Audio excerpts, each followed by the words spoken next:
Thank you very much for having, Saida ji and the Muslim Women's Forum for having invited me to this very important colloquium. I think sitting in this discussion, in this colloquium, I've learned a lot. I think the previous speakers have really brought, life to an education which you are not an Indian alone, you're a global human being. And at this time, I remember, the Bharatyar, one of the Tamil poet, I would say in Tamil and then, translated, Yadum Ure Yavarum Kelin. We are all one. I belong to the whole world.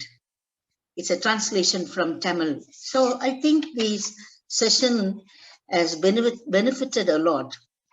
And this colloquium is very special because it's Maulana's, Asad's death anniversary. Therefore, the great, leader, my salams as well as Jai Bhim to our great leader. I am going to, not talk about much on, education per se, what Maulana said, what others have said.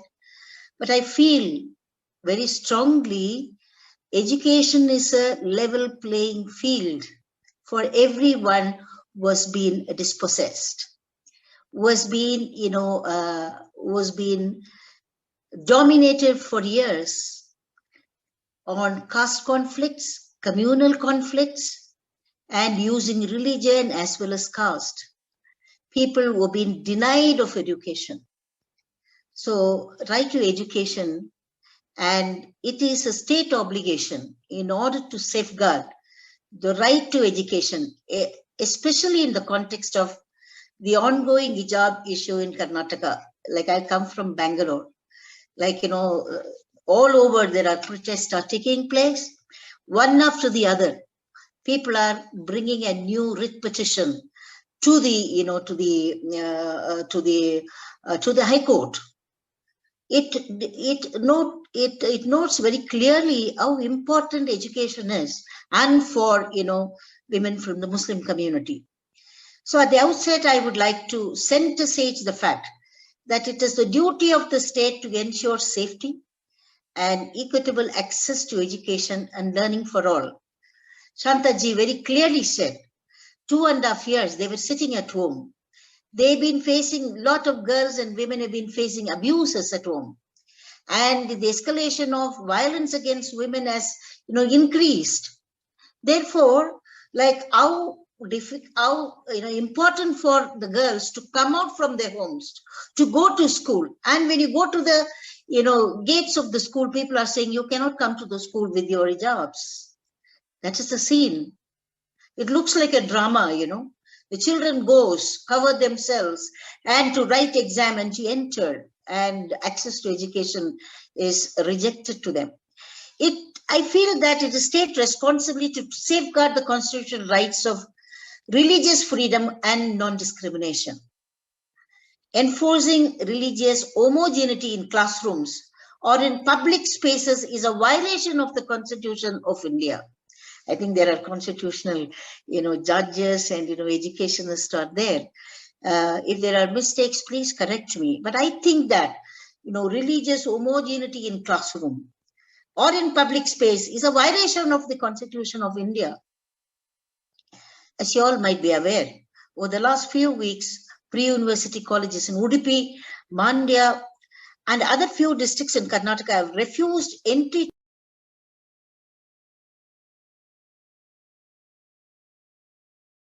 Karnataka hijab controversy is polarized its classrooms. They were friends, Muslims and Hindus before. It all began in December when 6 Muslim girl students at a government-run college in Karnataka, Udupi district, began protesting after they were barred from classes to wearing ear cows. Since then, the situation has escalated with young girls and boys in saffron scarves walking down streets shouting Jai Shri Ram, trying to intimidate instead of standing in solidarity with their peers. This is a sign of systematic indoctrination of young minds against Muslims. In the words of BJP Member of Parliament for Mysore and Kodagu, Pratap Sima said, you can wear hijabs, burqas, and can go to madrasas. What the ruling party MP is saying in this, if you display your Muslim religious identity, you will not be tolerated. This campaign of intimidation is not really about the hijab.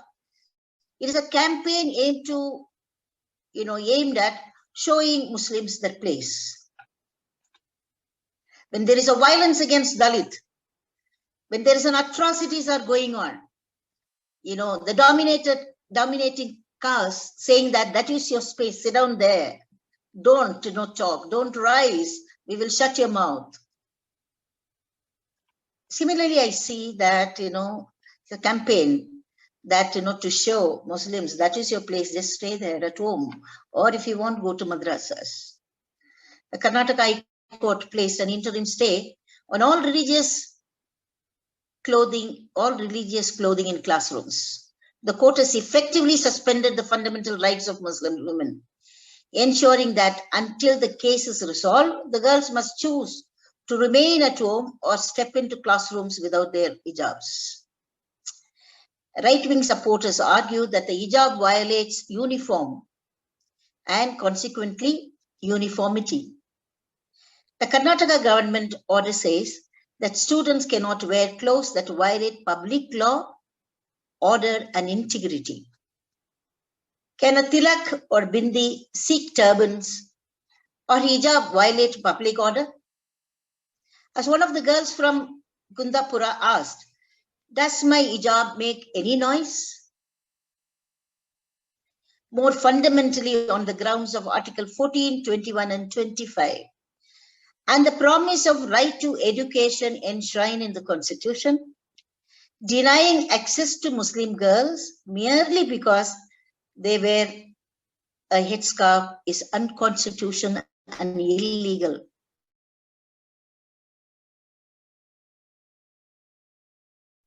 Religious symbols in educational institutions to rescue and protect Muslim women, often from Muslim men, who are portrayed as oppressive and violently orthodox, is dominant in Hindutva discourse. We saw this also in the triple talaq case as well. But Muslim women who entered higher education have a voice, an agency, and speak for themselves are a double threat, impossible to rescue and difficult to silence. All this being done to stigmatize, terrorize, and try to marginalize Muslim, especially women. It's part of the systematic state-supported violence against Muslims that has become endemic since the BJP government assumed power. So perhaps it is not about the hijab or about public order. Perhaps it is a rising anxiety over Muslims and other minorities in the public sphere or fighting their way into educational institutions and looking for employment. The question of whether Muslim girls and women in Karnataka can wear the hijab in school and college will be decided by the state's High Court, which is currently hearing the matters.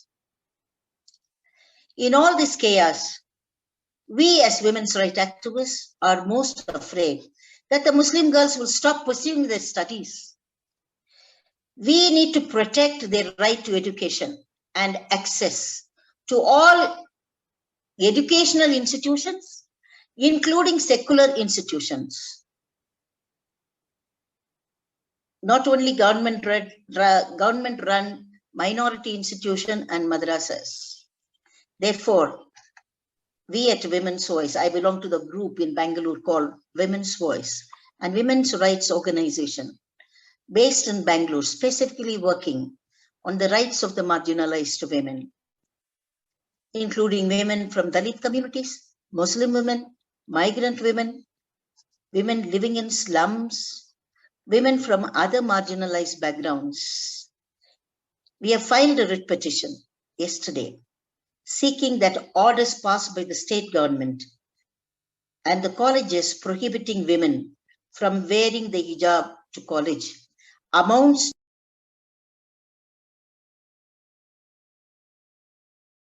to religion and violates the guarantee of equality and the right to education of Muslim girls. We demand that the state should ensure that no one is impacted differently or discriminated.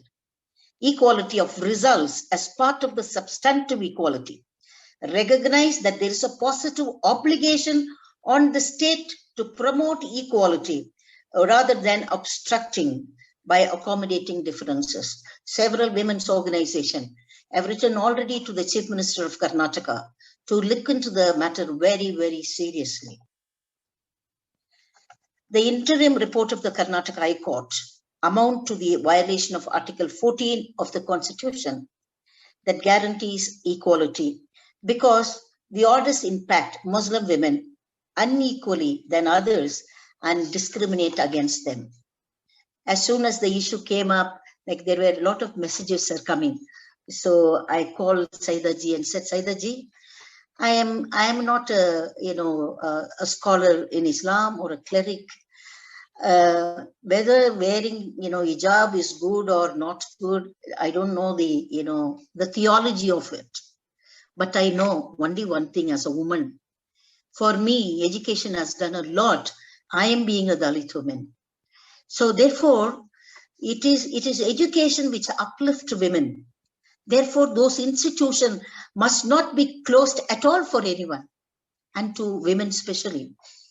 So under Article 15(1), discrimination is prohibited on the ground of sex, religion, race, caste, and place of birth. In the hijab case, by not allowing headscarves, Muslim girls are prevented from attending colleges and getting their education, which amounts to discrimination on the ground both on sex and religion under Article 15(1).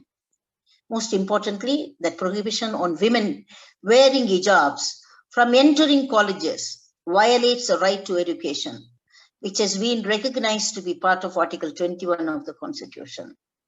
Further, India is a signatory to the CEDAW Convention, which is the Convention on the Elimination of All Forms of Discrimination against Women.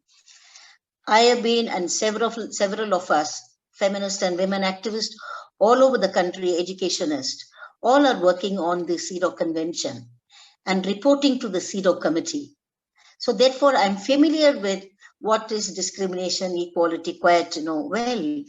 So Article 2 of CEDAW requires state parties to take all appropriate measures to eliminate discrimination against women by any person, organization, or enterprise, in particular in the political, socio-economic, and cultural fields. Article 3 requires that the state parties shall take all appropriate measures, including legislation, to ensure the full development and advancement of women, for the purpose of guaranteeing them the exercise and enjoyment of human rights and fundamental freedoms on a basis of equality with women. We recently had a meeting in Bangalore.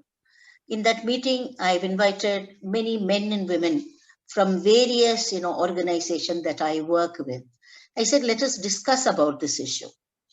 And very clearly, our men and women, and even school-going children, college students have said, we must stand in solidarity with the Muslim women. We are not really worried about somebody's wearing, not wearing. Our Chief Minister must allow children to go to school, students to go to college. Very vocally, they've said that we must stand with them at the time of struggle. And they've also remembered Savitribai Phule and Fatima B at this time, that the two women are educationalists. When they were prohibited in Pune of prohibiting the Dalit children and the working class children coming attending the school, Savitribai Phule faced a lot of problem. The dung was thrown at her. When she went to the school, she changed the sari, and then, because they've thrown, dung on her when she was walking. And Fatima B, and then established school, and those schools are still running, the two women educationists. She's a Hindu and Dalit, and then, Fatima B being a Muslim. So when I told this story, and it was really, the people felt how important it is for Dalits and Muslims and other minorities to have this education. So in the ongoing hijab case, instead of prescribing practice requiring the removal of hijabs and prohibiting Muslim women from attending college, should actually eliminate practice by state authorities and private educational institutions as they discriminate against women and prevent them from enjoying their full right to education. So we strongly urge the Karnataka High Court to uphold Muslim women's constitutional rights and their equitable access to education.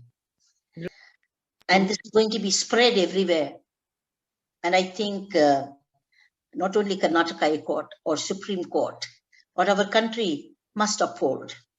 We strongly condemn the politics of hate, misogyny, and majoritarian violence. Therefore, we fully stand in solidarity with our Muslim sisters and daughters. Thank you very much for giving me this opportunity. These are my opinion of myself as well as my organization that I work with. I think we will stand in solidarity with the women and the children of Muslim community until the doors are open. Thank you very much.